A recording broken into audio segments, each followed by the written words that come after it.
I was all ready to enjoy my birthday with my boyfriend, but instead, he and our friends thought it would be hilarious to stage a fake cheating prank to kick off the day. I, 27 male, met my, probably soon-to-be ex-boyfriend Alex, 29 male, 2 years ago through a mutual friend of ours. I never expected he'd be interested in me because, when I first met him, he had only ever been with women. He came out as bisexual to me and our friends not too long after that, and that same night, he hinted that he was into me. We got to know each other more and it eventually turned into the two of us dating. He's genuinely a sweet and awesome guy, quite introverted but has a big heart and a real geek about the things he likes. I thought he'd be the one I would be marrying and all that, but I'm thinking that's not going to happen anymore. Last Monday was my birthday, and I went home early from work so that Alex and I can go out and enjoy ourselves. I told him earlier that day that I would go home early. When I opened the door, I was greeted by him laying on our couch, while a woman I didn't know was on top of him. They were fully clothed by the way. I was basically paralyzed and couldn't react at all. He eventually saw me and had a surprised look on his face, but he also looked like he was trying to hold his laugh in. The woman also looked like she was about to laugh as well. I also started to hear chatter from the kitchen and in our bedroom. Alex then shouted, "You guys can come out." And so our friends came out of our bedroom and kitchen, holding gifts, party poppers, and a cake. I guess them shouting it's a prank. Happy birthday. While turning the party poppers on snapped me back to reality because after they said that, I just quietly turned around and left. I didn't see their reactions when I did that, but I could hear them saying "oh crap" and "wait," and some other things I can't remember. When I heard them try to follow me, I walked even quicker until I reached my car and drove away. While driving, my phone started to get bombarded by texts, calls, and messages from my boyfriend and our friends. When it got too distracting, I just turned off my phone and went to a hotel that's far enough from my place. By the time I got to my hotel room, I just started sobbing on the floor. I think I blacked out from crying because when I woke up, it was already sunny outside. I made sure to tell my team leader first that I would be absent for a few days due to an emergency, and she was kind enough to accept my request.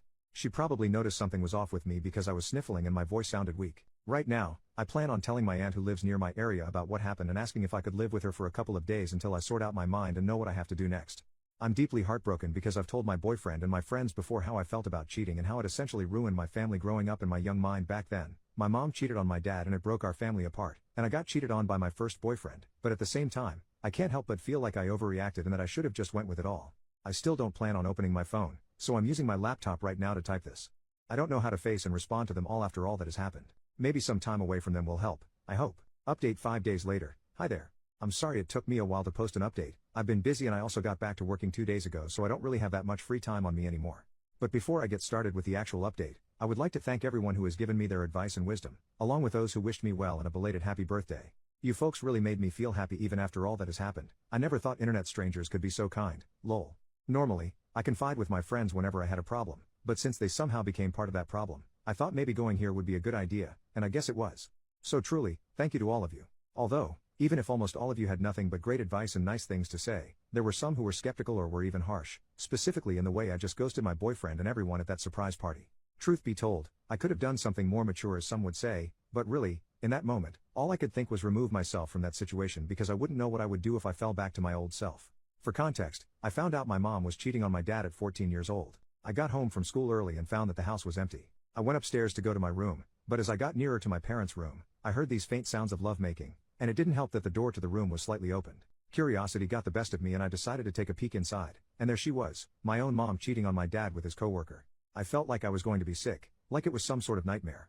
I froze there for a few seconds before my dad's coworker noticed me and immediately alerted my mom that I was watching them. When my mom finally realized what happened, she started calling me out and tried to follow me, but I got to run to my room and locked it before she could catch me. My mom was frantically calling out my name and knocking hard on the door, but all I could do was cry. The realization that the person I was calling my mom wasn't the person I thought she was hit me like a ton of bricks because I used to adore my mom. She was always around while my dad was working full-time, which made me resent my dad because he was never around. I remember hiding under my bedsheets and eventually falling asleep. I was woken up by my dad knocking on my door and calling me to come out. I had to comply, of course, and when I opened my door, my father was standing in front of me, with my mom behind him. He gave me a tight hug and asked me about the guys who bullied me while I was walking home from school, and I was confused when he mentioned that, but then I saw my mom looking mad at me and basically telling me through her face that I should go along with it. As much as I hated it, I went along with it because I didn't want to hurt my dad. Since then, I've decided to fully ignore my mom unless it was for a chore or something important, and when I moved out at 18, I made sure to go no contact on her and only talk to her when my dad wanted me to.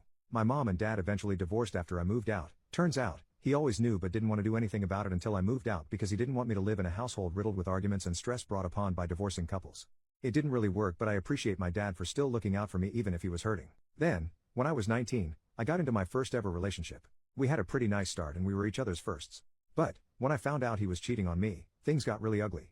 I know this is not an excuse, but I was young and didn't know how to handle that information when I got it, and knowing how much I hated cheating, I basically went crazy on him and turned to destroying his stuff, deleting all copies of his thesis, and even went as far as doing this insane Facebook rant where I exposed his cheating and posted pics of him and the guy he was cheating on me with, and even mentioned his mom and dad in the post and outing him without his consent. I deleted the post just 2 days after, but the damage has already been done and my ex ended up moving away and living in another area because of my post. Obviously, I am thoroughly embarrassed and ashamed of what I've done, and I still regret doing all of that.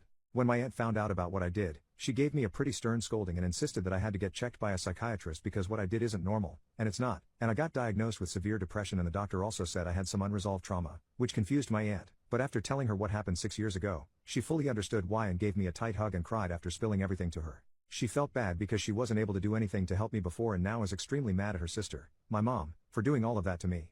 Ever since then, my aunt has helped me get the therapy and meds that I needed, and essentially turned into my mother figure. My ex and I don't talk much these days, but we have made amends and are on good terms now. Now that all of this stuff from my past has been finally laid out, for those wondering why I did what I did, here's the actual update. After I submitted my original post, I packed my things that night and prepared to go to my aunt's house, which wasn't that far but still a bit of a drive nonetheless. When I finally got there, she was incredibly welcoming and I thanked her for allowing me to stay in her house even just for a little while. She gave me a tight hug and told me I was always welcome and that she will be there to help me when I need her too. She eventually led me to the spare bedroom that they have in their house and helped me unpack my stuff.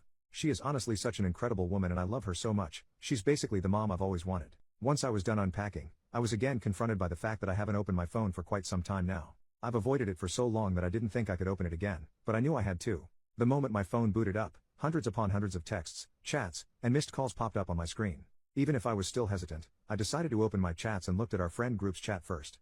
The chats from the start were all very frantic in nature, with my friends asking about where I was or what happened. But after scrolling down a few more times, the chats turned into them apologizing that the prank happened and that it was not on the plan at all. One of my friends even blamed the girl that was on top of Alex and thought she was untrustworthy. Finally, the chats ended up being them hoping they could contact me and wishing I was safe. I guess they knew I just read their chats because as soon as I was done back reading, my friends immediately knew I was online and asked how I was doing and where I was. They also started apologizing again for not being able to stop the prank from happening and that they didn't know that was going to happen and thought the original prank was going to be something else.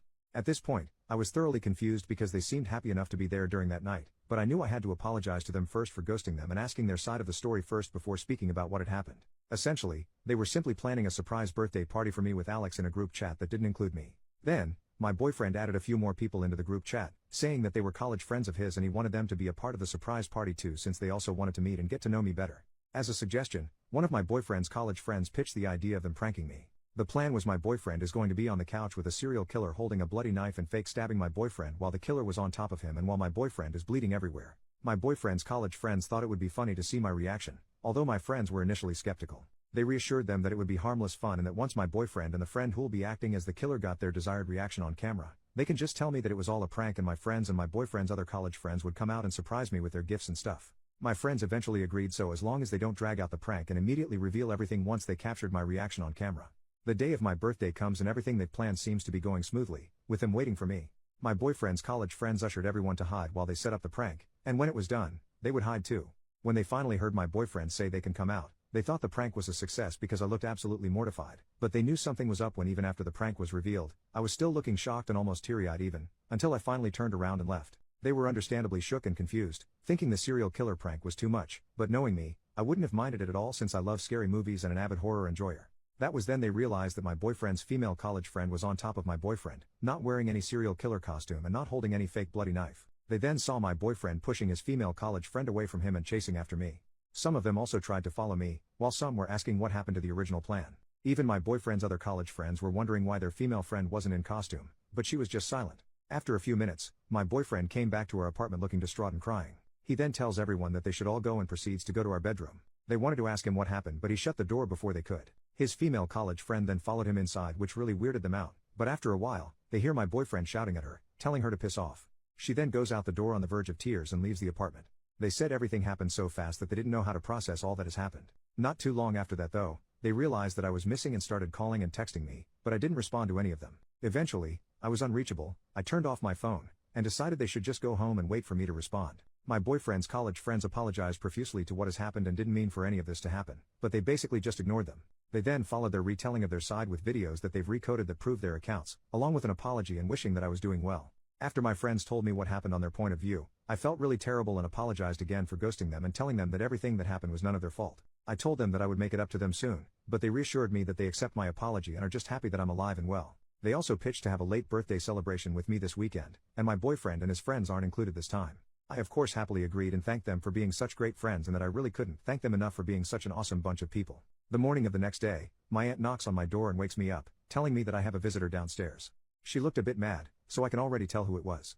It was my boyfriend Alex, carrying this beautiful bouquet of flowers and my favorite chocolates with him. Even if he looked amazing, his face was the complete opposite because he looked like he was crying for days. I asked him how he found out about where I was and told me that once I turned on my phone again, an app on my phone that we both have notified him of my whereabouts. It's basically an app that allows you and your trusted friends to share your locations in real time as long as you have an internet connection and your locations is on. I was a bit frustrated that he actually came here to my aunt's house, but nevertheless, he was already there, so might as well just hear him out on what he had to say. He basically reiterated what my friends told me, but he added in some more details that my friends didn't know about. Apparently, his old college friends reconnected with him after he lost touch with them after they graduated. They found his Facebook account through some searching and wanted to ask him about his life after all these years. They were especially happy when he told them that he currently has a boyfriend because they secretly knew he was bisexual but didn't want to make assumptions or make him feel weird about it.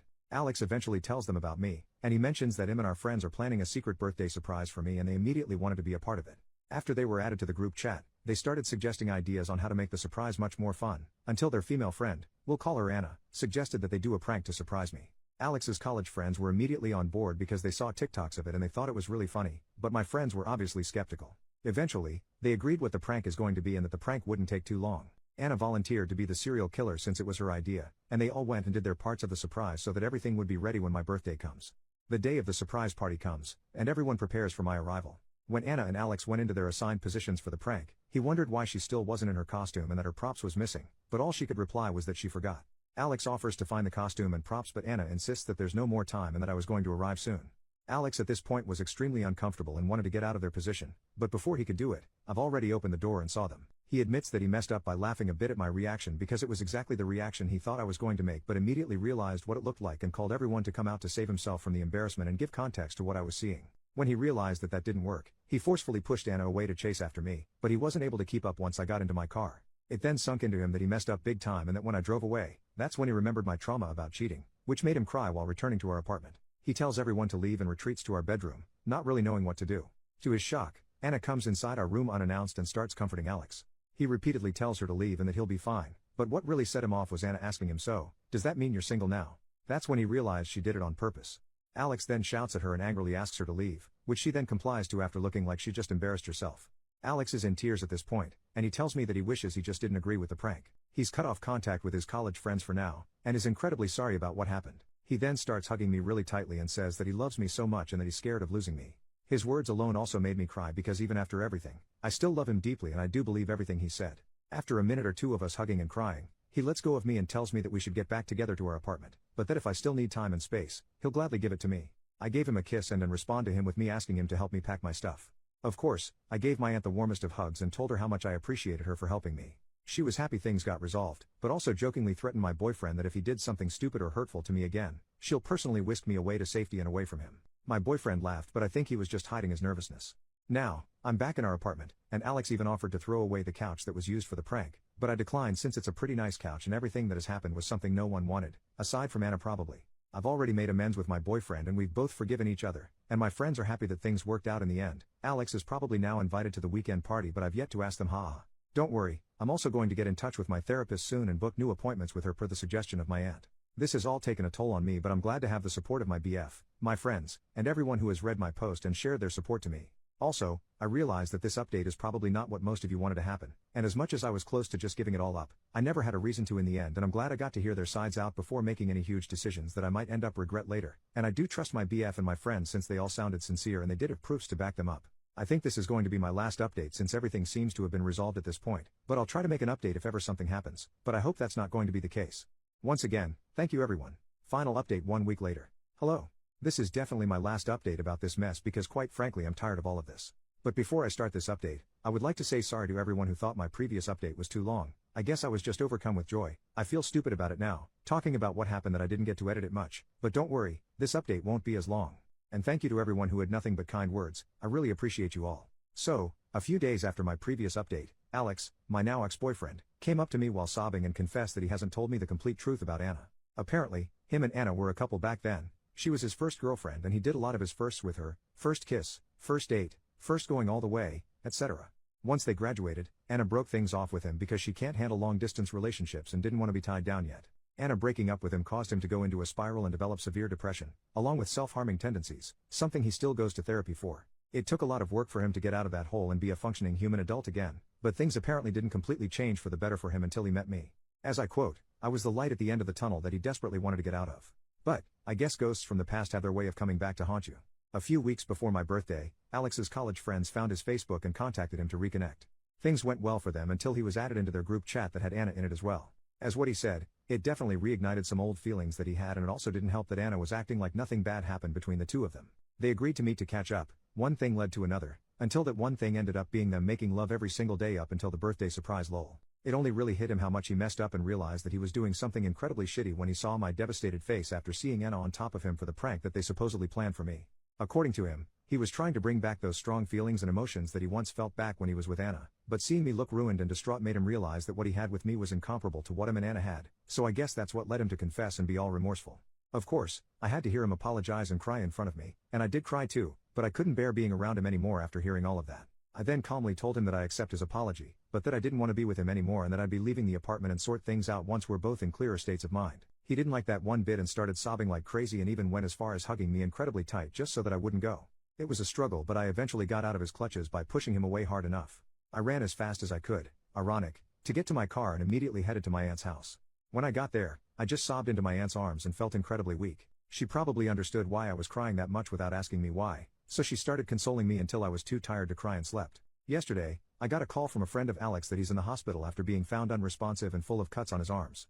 I didn't want to go because I'm obviously still hurt about everything, but Alex doesn't have any family anywhere near him and I'm the only one who knows about his medical history and details, and technically his closest family, so I had to. When I got there, his arms were full of bandages and his face looked all puffy and red.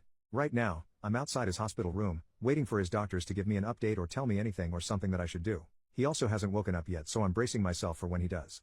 Truthfully, I do still love him very much, but what he did just made it clear for me that we're not meant to be together. I don't know what I'll do moving forward after all of this, but I'll just let the universe take the wheel for me at this point. I just wish things didn't end up this way.